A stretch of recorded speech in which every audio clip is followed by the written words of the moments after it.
అయిపోయాం. ఏముండేదో తెలుసు మనకి, ఇదిగో బంధకాలు ఎక్కువైపోయి మనుషులే తొక్కుకుంటున్నప్పుడు మానవుడు అన్నవాడు ఏం కోల్పోయాడో మనకు చూపించడానికి దేవుడే దీనుడుగా మానవ ఆకారంలో ఇలలో సంచరించి అన్నాడు, నీలో ఉండాల్సినవి ఏ గుణగణాలే పోయాయి అన్నాడు. ఆశ్చర్యకరుడు, ఆలోచనకర్త, నిత్యుడగు తండ్రి, సమాధానకర్త అంటే ఈయన చూస్తుంటే మానవ ఆకారంలో దేవుని స్వరూపంలో మానవ ఆకారం రెండు కలిస్తేనే నజరేయుడైన యేసుడు. ఇది పోయింది. అందుకే ఆదాము పోగొట్టింది. మనం దేవుని స్వరూపంలో ఉండేవాళ్ళం. ఎలా ఉండేవాళ్ళం? నిత్యము బతుకుతూ ఉండేవాళ్ళం. ఎలా ఉండేవాళ్ళం? ఆశ్చర్యకరంగా ఉండేది. ఎలా ఉండేవాళ్ళం?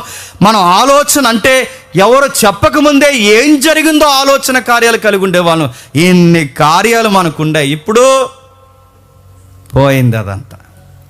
మళ్ళీ అది ఎలా వస్తుంది ప్రభా, ఎప్పుడు వస్తుంది ప్రభా అంటే 25 క్యాలెండర్ వస్తే రాదు, 26 క్యాలెండర్ వస్తే రాదు. మరి ఎలా వస్తుంది? మళ్ళీ ఆదాము చెడగొట్టింది, గుర్తుపెట్టుకో. ఆదాము చెడగొట్టింది. ఈ కడపటి ఆదాము దగ్గరకు వస్తే చెప్పండి, అప్పుడు నీకు ఆ ఇమేజ్ వస్తుంది. మళ్ళీ ఆ ఇమేజ్ మనకు వస్తుంది. ఇప్పుడు వస్తుంది, ఈ ఆదాము ద్వారా పోయింది, ఈ ఆదాము దగ్గరకు వస్తే మనకు వస్తుంది. ఆయన గురించి రాసిన మాటలు ఎంత విచిత్రంగా ఒక వ్యాఖ్యానం రాశారు, నాకు భలే అనిపించింది. నేను మార్చకుండా చదువుతున్నాను, ఒకసారి వినండి.